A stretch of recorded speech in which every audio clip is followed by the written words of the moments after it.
We have now reached the final segment of our conference, and it is arguably the most forward-looking portion. And it's about how emerging technologies will shape and define regional security throughout this decisive decade. And so first we will have our keynote remarks from Mr. Mario Montoto, who visits us all the way from Argentina. Mario is a shareholder of a group of companies dedicated to technology applied to citizen security and defense. And he also serves as president of the Taeda Foundation and Taeda Publishing House, which specializes in hosting events and seminars on strategic global issues such as natural resources, technology, and sustainable development. He is also the head of DEF, which is a monthly magazine on issues ranging about security throughout Latin America and the Caribbean. And he is president of the Argentina-Israel Chamber of Commerce. His remarks will be in Spanish, and so those who want to hear it in English, if you can use your headphones to listen to it via Zoom, that would be great. So, Mr. Montoto.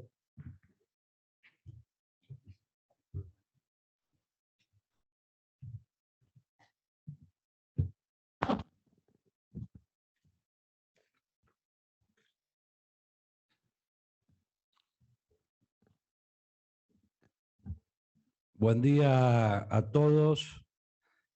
Para mí es un enorme honor, primero, encontrarme en esta gran nación, los Estados Unidos de Norteamérica, en segundo lugar, en este gran estado que es el estado de la Florida, y por último, no menos importante, en esta altísima casa de estudios como es la Universidad Internacional de la Florida, agradeciendo especialmente por la invitación a un viejo amigo, el señor Brian Fonseca, a quien tuve oportunidad de conocer con motivo de la organización de un seminario que nuestra fundación y nuestra editorial realizara en 3 capítulos y curiosamente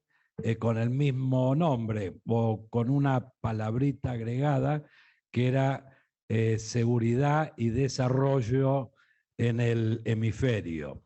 Un primer capítulo en la George Washington University en Washington, D.C., un segundo capítulo en la Universidad Jorge Tadeo Lozano en Colombia, en colaboración con las Fuerzas Armadas Colombianas y la Policía Nacional de Colombia, y el último capítulo, que fue uno de nuestros expositores brillantes, don Brian Fonseca, en la ciudad de Buenos Aires, en la Universidad Católica Argentina.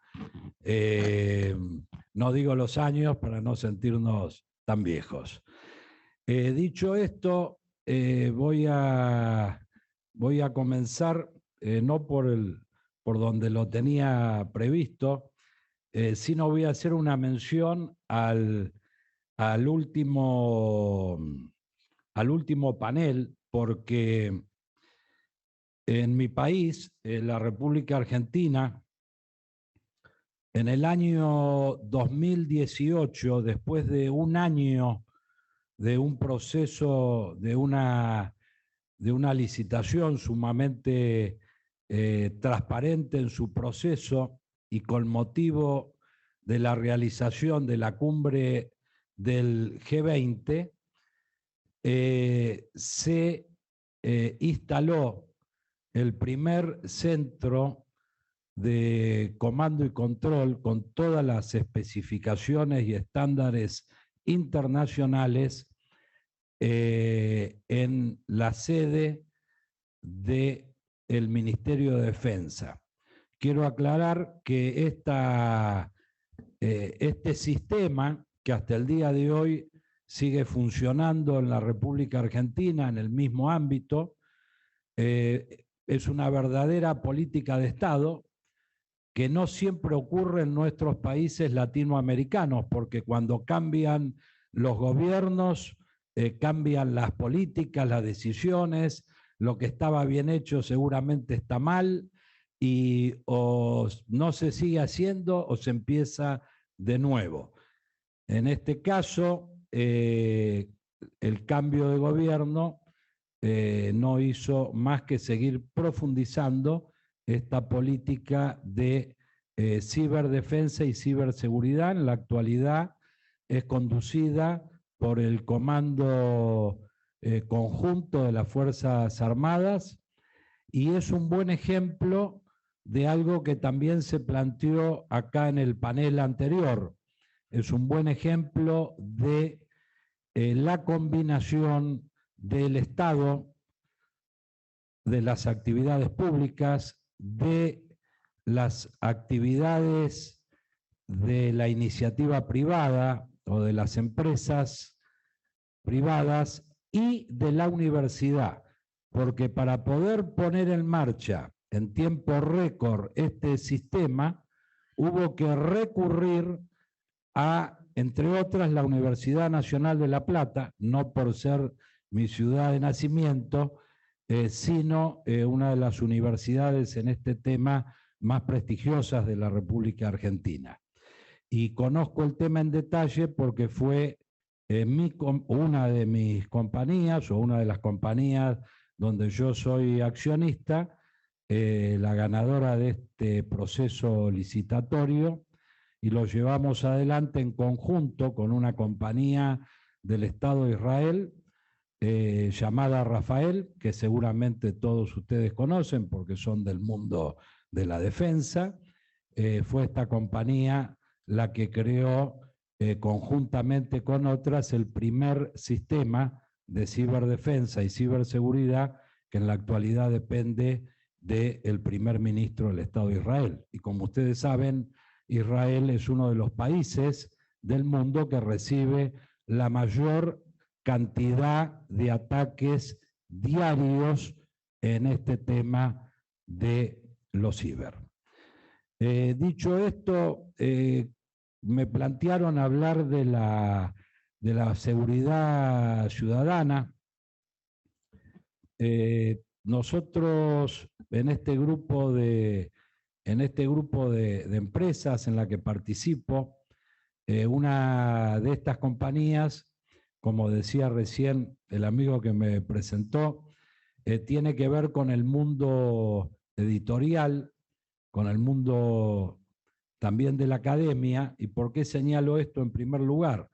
Porque entender los procesos de seguridad ciudadana, como los procesos de seguridad nacional, sin tener en cuenta montones de factores que no solo se vinculan a las herramientas de la tecnología que después se van a utilizar, o a las fuerzas policiales, o a las fuerzas militares, sino a conocer en profundidad cuáles son las reales amenazas, cuáles son las mayores demandas que nuestras naciones en todo el hemisferio, en particular hablo por las que más conozco, son las de América Latina, demandan.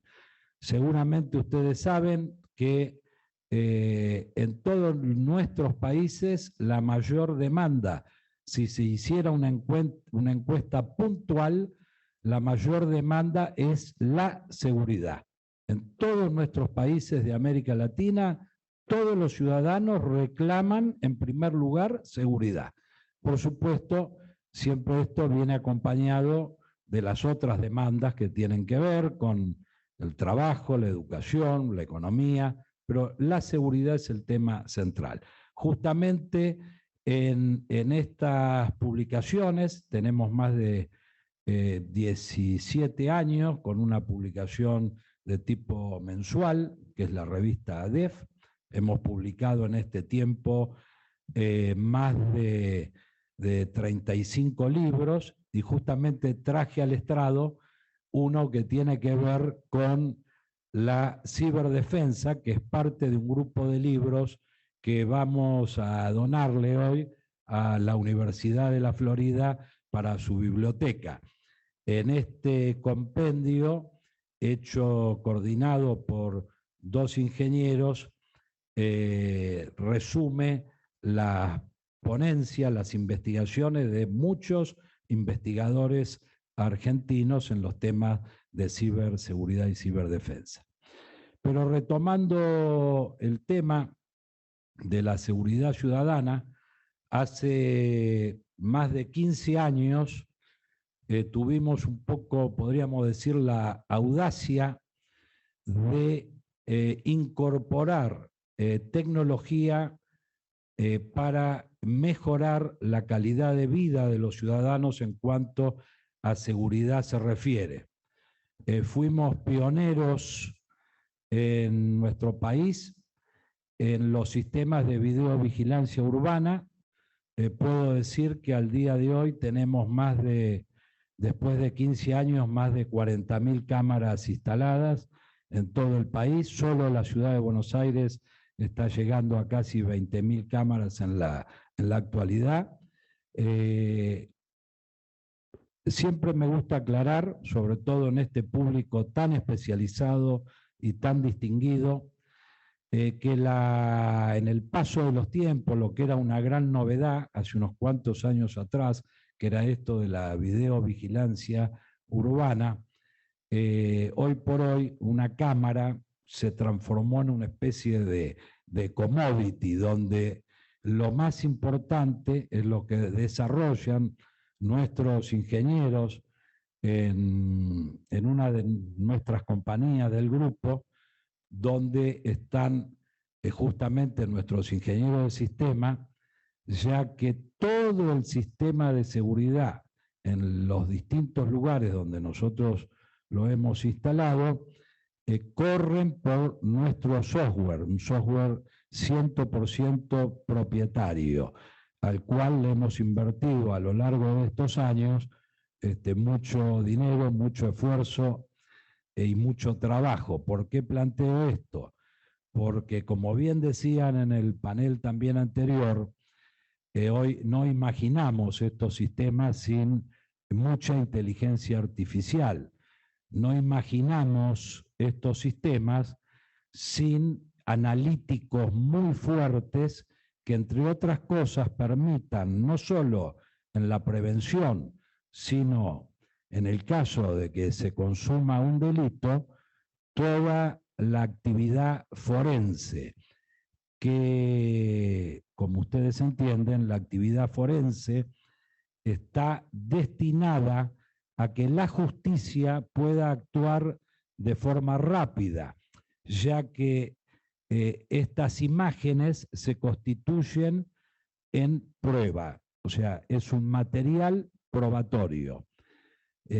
Costó mucho tiempo, costó también ajustar legislaciones, y hoy podemos decir que con esta experiencia, que con esta escuela que se desarrolló, que en nuestro país no fue fácil ser pionero en este tema, ya que la educación sobre los ciudadanos, sobre la población, es uno de los factores determinantes para que estos sistemas funcionen bien. En primer lugar, para que le tengan todos confianza, no solo el ciudadano común, sino las autoridades, los funcionarios públicos y centralmente la justicia. Entender que con el paso del tiempo una imagen es una prueba contundente, la cual no puede ser ni alterada ni modificada. No fue fácil, como decía recién, porque hubo que trabajar en la concientización, que estos sistemas no llegaban para espiar a nadie, que estos sistemas no llegaban para vulnerar ningún derecho individual, todo lo contrario. Esta tecnología llegaba para mejorar la calidad de vida de todos los ciudadanos, dándole a las fuerzas policiales, como a la justicia, las herramientas necesarias para tener una mejor diligencia.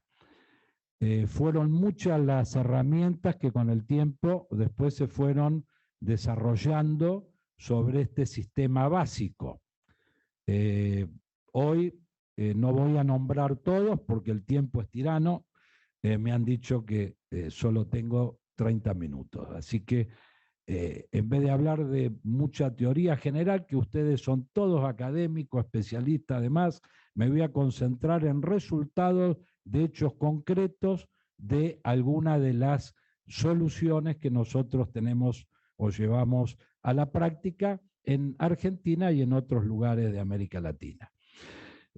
Una de las herramientas que tuvimos el altísimo honor que recibiera un premio antes que comenzara la pandemia acá en Estados Unidos por parte de una de las fundaciones más prestigiosas en temas de tecnología, en la cual participan también agencias americanas de seguridad y demás, fue algo que dimos en llamar el anillo digital.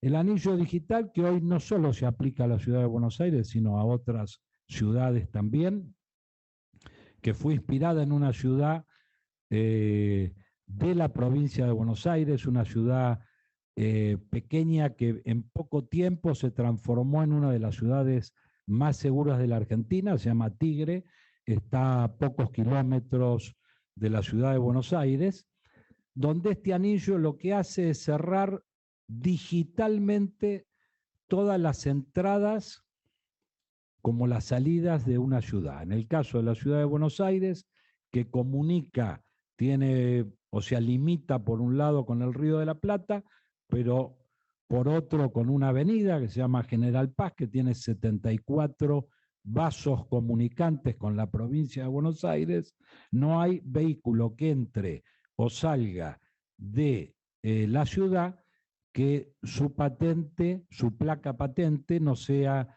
leída. Se leen aproximadamente por día 3.900.000 placas patente.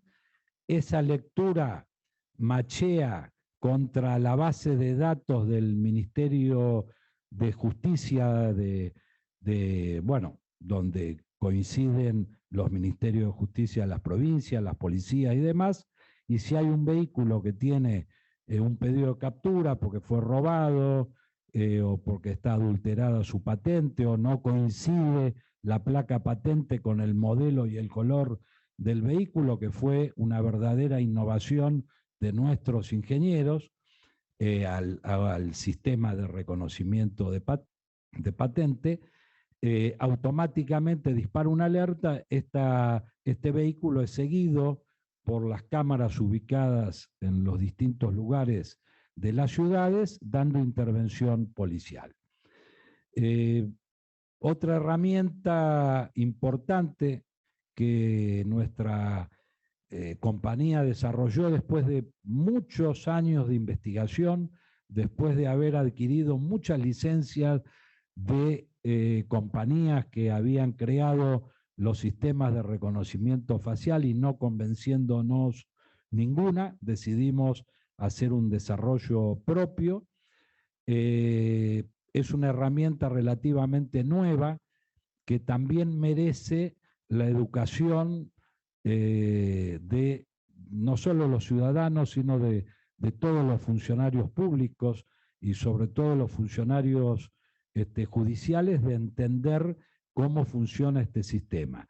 En el caso puntual de nuestro país se aplicó antes de la pandemia, después se suspendió en la red de subterráneos, en las estaciones ferroviarias, y en 6 meses el resultado fue que fueron capturadas 1.600 personas que tenían todo tipo de proceso judicial. Obviamente estaban todos prófugos, desde violadores, gente con múltiples homicidios y demás, algunos que tenían más de 10 años de profugados de la ley de la justicia. En este caso es muy importante aclarar que estos sistemas solo trabajan con esa base de datos que garantiza el Estado, garantiza su transparencia, garantiza que solo en esta base de datos están los que tienen un proceso judicial. Este sistema no almacena caras y nosotros entendemos que lejos de preocupar a algunos, como a veces sucede, le tiene que dar una mayor tranquilidad y seguridad para que los ciudadanos puedan circular tranquilos por la calle sin pensar que tal vez están cruzando, topando en la misma vereda con alguien que tiene muchos años de captura y la policía todavía no ha dado la justicia con ellos, ¿no? Un poco como decía, que ayer quedé impactado de sus comentarios, el señor embajador o el ex embajador en la República de El Salvador, acerca de cómo o cuándo los ciudadanos recuperan la confianza en la seguridad. Y acá hago un pequeño paréntesis, ¿no? Porque en estos temas a veces nos preocupa el reconocimiento facial y a diario todos cuando compramos algo por internet, y yo quiero que ustedes me digan si es así o no, a los 5 minutos o a los 3 minutos, si queríamos comprar una heladera o una mesa, empezamos a recibir todo tipo de oferta de heladeras, de mesas, de sillas, cuál es la mejor marca, cuál es el mejor precio y demás. Bueno, indudablemente estamos en un mundo donde a veces el Estado se priva de determinado tipo de herramientas y las compañías privadas hacen uso, y me permito decir en algunos casos, abuso de estas licencias, ¿no? En este caso, con un fin, muy noble, que es la que todos compremos algo. Dicho esto, puedo seguir hablando de otras soluciones. Tenemos también un sistema aerostático de vigilancia, pero fijo. Es un globo que está atado. Aclaro esto por las dudas que alguien piense que algún globo de esto se puede escapar. A los únicos que se le escapan globos que andan dando vuelta por el mundo son a los chinos. A los latinoamericanos tenemos un globito de una altísima tecnología, que en mi caso la adquirí en Israel, que lo remontamos como un barrilete, subimos una cámara, esta cámara de gran profundidad o capacidad interactúa con el resto del sistema y, por ejemplo, en el caso de los argentinos, que somos muy futboleros, cuando hay grandes concentraciones o cuando se va a los partidos de fútbol, ustedes saben que a veces hay personas que están impedidas de participar de un partido por mala conducta. Estos sistemas ayudan a que sean identificados y no puedan participar del partido. La seguridad, en el caso de mi país, la República Argentina, por nuestra Constitución, y creo que en la mayoría de nuestros países latinoamericanos es así, es una tarea indelegable del Estado. ¿Qué quiero decir con esto? Que los particulares, determinado tipo de tecnología, determinado tipo de actividades, no pueden operarla. Nosotros brindamos estos servicios a través de procesos sumamente transparentes de compulsa y licitaciones. Nos encargamos de la grey posterior, si así los pliegos lo indicaran, nos encargamos del mantenimiento, pero siempre la operación está en manos del Estado, sean funcionarios del ámbito nacional, provincial o municipal, sean policías federales o sean policías provinciales o funcionarios municipales. escuchando en el día de ayer, del cual estoy muy agradecido que me hayan invitado porque he aprendido mucho. A mí me gusta decir siempre que uno tiene que tener plena voluntad de enseñar y aprender, teniendo en cuenta que siempre es mucho más de lo que se aprende de lo que se enseña. Yo a lo sumo hoy voy a comentar, no pretendo enseñar nada, pero quiero decirles y felicitarlos a los organizadores de este seminario porque he aprendido tanto que me encantaría interactuar no con media hora, sino con 1, 2 o 3 horas de los distintos temas que acá se hablaron, porque fue o es nuestra editorial a lo largo de todos estos años que hemos trabajado sobre agendas muy comunes a los temas de los cuales acá se hablaron. Por ejemplo, cuando nadie hablaba de las maras, nosotros en nuestra editorial habíamos escuchado que en El Salvador, que en Guatemala, que en Honduras, había un fenómeno que le decían las maras. Estoy hablando hace muchos años atrás, 15 años. Y decidimos enviar un equipo de gente a este país. Tuvimos oportunidad que las autoridades nos permitieran ingresar a los establecimientos penitenciarios. Ahí conocimos a los mareros dentro de las cárceles, pudimos fotografiar, pudimos filmar algunas de estas fotografías, después se hicieron famosas en la CNN en español, han recibido premios la Casa de las Américas de España y demás. Pero ¿por qué hicimos esto? Como también hace 15 días, cuando ayer hablaba una señora tan bien, que me puso tan contento cuando hablaba de la Antártida, porque a veces los lugares parecen cerca, pero los lugares están mucho más cerca de lo que pensamos, ¿no? Y son mucho más importantes a la geoestrategia de lo que pensamos. Hace 15 días un grupo de nuestra revista estuvo viviendo en la Antártida, en las bases argentinas en la Antártida, durante 10 días aproximadamente, que nos ha permitido en el próximo número de la revista dedicarle un espacio muy importante a esto. Pero como ya me dijeron que me quedan, creo, 4 minutos para terminar, me gustaría dejar una reflexión.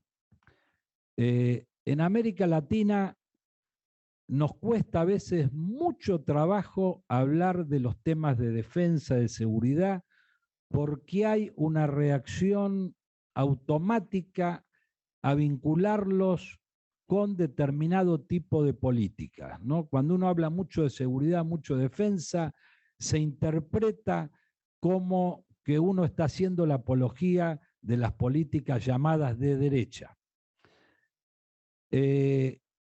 A lo largo de todos estos años de dedicarnos a estos desafíos tan importantes, me gusta remarcar que la seguridad no es un problema ni de la derecha ni de la izquierda, más allá que estos términos están tan pasados de moda como uno que escuché en el día de ayer de los países no alineados. Yo tengo 66 años, he vivido muchas cosas en mi vida y si había algo que pensé que nunca más iba a escuchar hablar de los países alineados. Ayer escuché hablar de los países alineados. Había que aclarar que ahora la disputa no es entre el bloque occidental liderado por Estados Unidos y la ex Unión Soviética. En todo caso, deberíamos ser más precisos y hablar claramente de China, porque fue una de las palabras más nombradas en este seminario.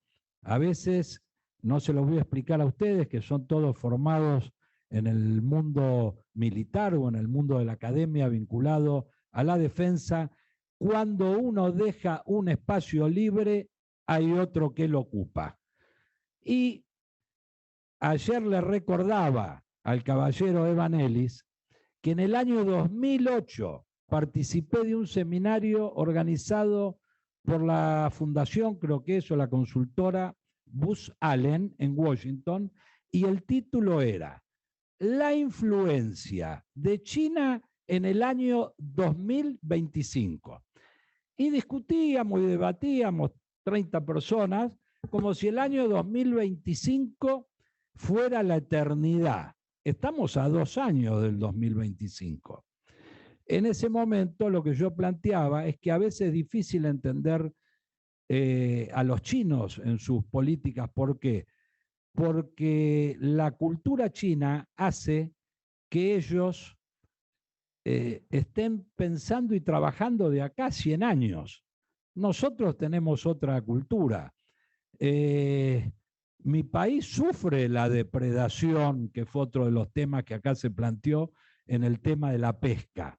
Con gran alegría ayer vi que la Marina chilena dispuso el movimiento de barcos porque hay un calamar nuevo que los barcos chinos se los están llevando todos, se lo están robando.